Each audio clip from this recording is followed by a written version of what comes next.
జోగులాంబ గద్వాల జిల్లా మల్దకల్ మండలంలో దారుణం చోటు చేసుకుంది. కుమ్మరి శేషన్న తన వ్యవసాయ పొలంలో చెట్టుకు ఉరివేసుకొని మృతి చెందాడు. పోలీసుల వేధింపులు తాళలేక శేషన్న ఆత్మహత్య చేసుకున్నట్లు కుటుంబ సభ్యులు ఆరోపించారు. ఫిబ్రవరి 25న గట్టు మండలం ఆలూరు గ్రామానికి చెందిన రాణిపై మల్లేష్ విచక్షణ రహితంగా దాడి చేసిన ఘటనలో ప్రధాన నిందితుడు మల్లేష్ పరారీలో ఉన్నాడు. పరారీలో ఉన్న నిందితుడు మల్లేష్కు శేషన్న వరుసకు అన్నదమ్ములు. పరారీలో ఉన్న నిందితుడు మల్లేష్ ఆచూకీ తెలపాలంటూ శేషన్నను తనదైన శైలిలో విచారించారు. 2 రోజుల తర్వాత శేషన్నను పోలీసులు విడిచిపెట్టారని, మనస్తాపం చెందిన శేషన్న ఉరివేసుకొని ఆత్మహత్య చేసుకున్నట్లు కుటుంబ సభ్యులు ఆరోపించారు. పోలీసులపై చర్యలు తీసుకోవాలని కుటుంబ సభ్యులు డిమాండ్ చేశారు. దీనిపై గద్వాల సీఐ టి శ్రీను వివరణ కోరగా పోలీసులు ఎలాంటి వేధింపులు చేయలేదన్నారు.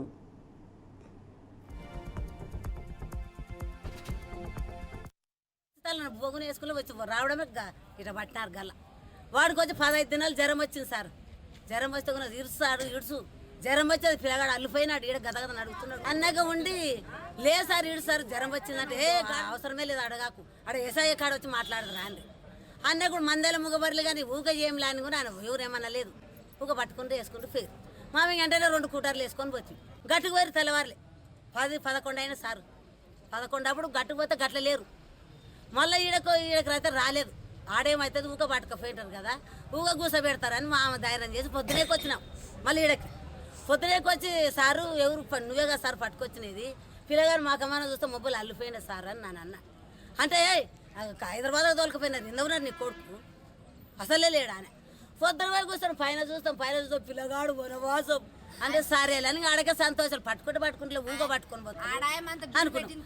నువ్వు ఆయన ఉండి ఇడిపించిన ఆయననే పిల్లలు 4 పిల్లలు ఉండరు. పెళ్ళం గోడాడుతుందయ్యా ఒక మాటన్నా మాట్లాడి అండ్రి మగునితోటి ఒక మాట మాట్లాడి ధైర్యం లేకపోయాడు మాట్లాడు.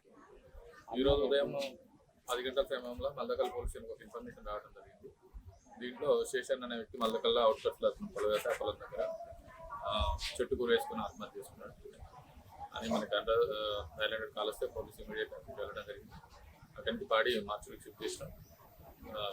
కంప్లైంట్ ఇంకా ఇవ్వలేదు. కంప్లైంట్ ఇస్తే కంప్లైంట్ ప్రకారం దర్యాప్తు చేసి కేసును ఫైనలైజ్ చేస్తాం.